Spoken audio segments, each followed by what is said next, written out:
What's up, everyone? I'm your host, After, and I'm here to present to you the finer details of the Street Fighter V beta.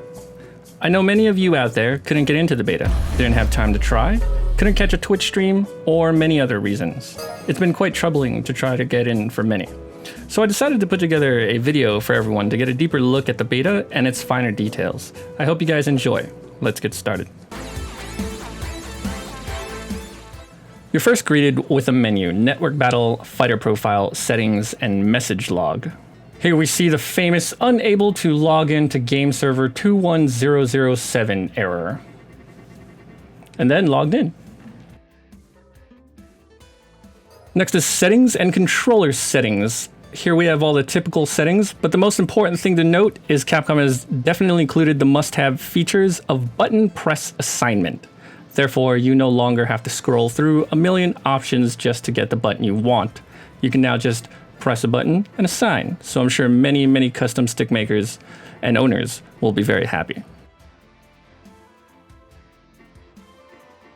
But of all the controller settings, the most exciting is right here. Button check. You can now check your button inputs and assignments on the fly. This has to be one of the most requested features from the FGC, so it's good to know that Capcom is listening.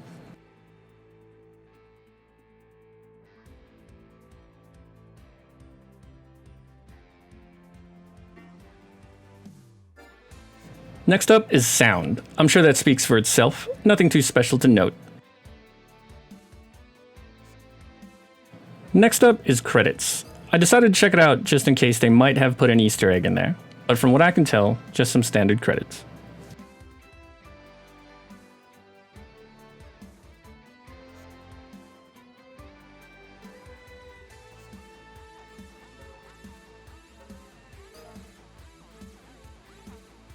Alright, so let's take a moment to pause the recording right here.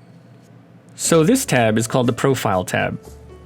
Reading from top to bottom and left to right, we see a 10, which I'm unsure of what that indicates, followed by my screen name. Next, a little banner that says Beta Test Participant. I'm really hoping that this is similar to the titles that they had in Street Fighter IV. If so, maybe they will release something cool for participating in the beta. Well, besides just the title marker, of course. Then it shows the US flag, which I'm sure is indicative of region. Then along those same lines, it shows the PlayStation logo. I would imagine this logo is to differentiate between PS4 users and PC users. Next, it says, "Nice to meet you," in a word bubble. I would say it's safe to assume this is where we can place custom messages. Below that is the experience bar, time zone, main character, stating Nash, and date last played. I'd like to touch on this really quick. See, this is interesting. It holds some exciting prospects if they fully utilize this. For example, in Street Fighter IV, a person could rise to the top of the leaderboards and then stop playing entirely. If they got a high enough score, it would be difficult to topple due to the factors of being an active player, such as losing points or trying to even find an opponent who gave you more than just a few points. So if they made it so that you would need to be active in the last month, otherwise be removed, this would make it so that the active players are always engaged competing for the top spot. Now, I wouldn't say remove the top players entirely. Maybe put them into some kind of Hall of Fame where it would hold their account until active again. That way, it's sort of like a win-win situation. Active players compete, while inactive players still get to show how high they achieved on the leaderboards. This, of course, is just an idea.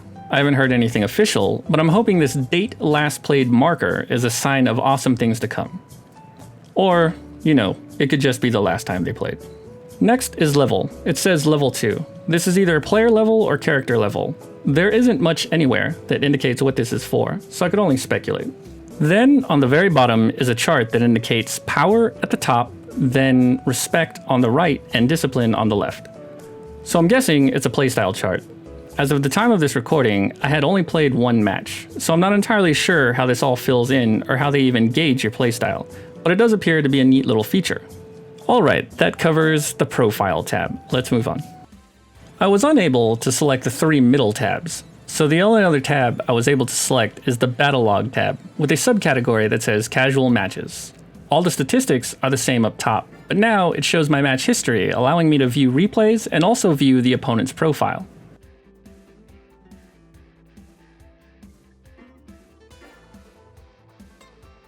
I'm curious about the subcategory casual matches. I'm wondering if they have other things planned in Battlelog, such as tournament, things like that. Alright, that covers everything in Fighter Profile.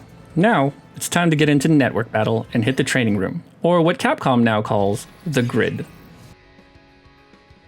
So now we're in the training room. They have all the standard features with a few new and interesting features.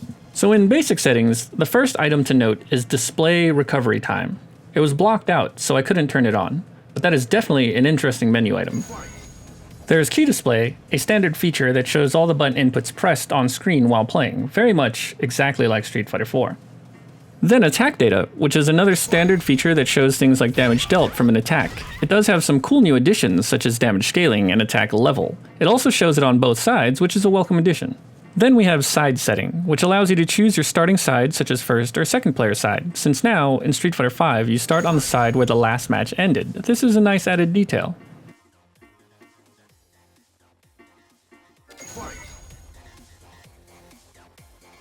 Especially since it can be used in conjunction with the next menu item called Start Position. So a Start Position, for me personally, this is an awesome new menu item. It makes it so that you can start in the center normally, or begin with you on either the left or right corner, which can then be combined with side setting. I really enjoy this feature because when making videos I tend to restart the rounds and then I have to move the character left or right if I need them in the corner for some reason. Now, when I restart the round, they're automatically there, which is great. Then, for the rest of the basic settings, there is Start Battle, which just begins the training room, Command List, which was blocked out so I couldn't select it, Controller Settings, which has all the same features it did on the main title screen, with button mapping and button check,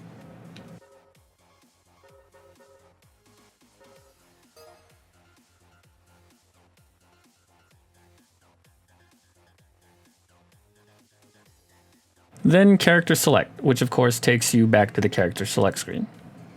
Now we have Dummy Settings. I tried moving the status setting, and although you could highlight it, I was unable to switch it. I would guess it has features like CPU and second player. State has your run-of-the-mill settings like stand and jump. Guard is now more detailed in how you'd like the dummy to block. Recovery is what you would expect, just how you'd like the dummy to recover. As well as counter, just setting the dummy to instantly be counter hit.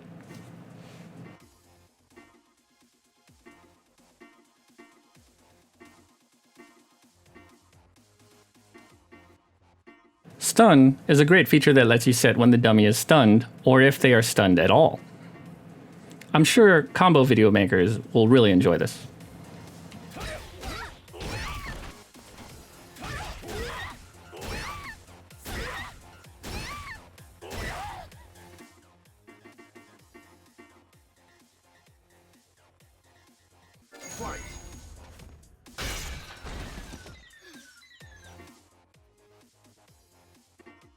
There were options for wake-up settings and guard settings, but unfortunately they were unselectable at the moment.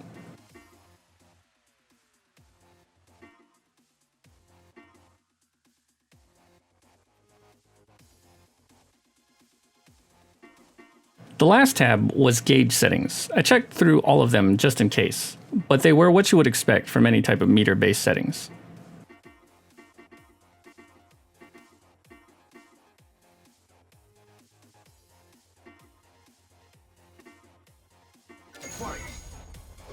Alright, well that about wraps it up from everything that was accessible within the beta as far as the game content. I hope I explored a few things that some of you would have wanted to see that others may not have covered. I know there was a lot of hype for just playing the game online, but I wanted to dig further and see what the future holds. So far, it's very exciting.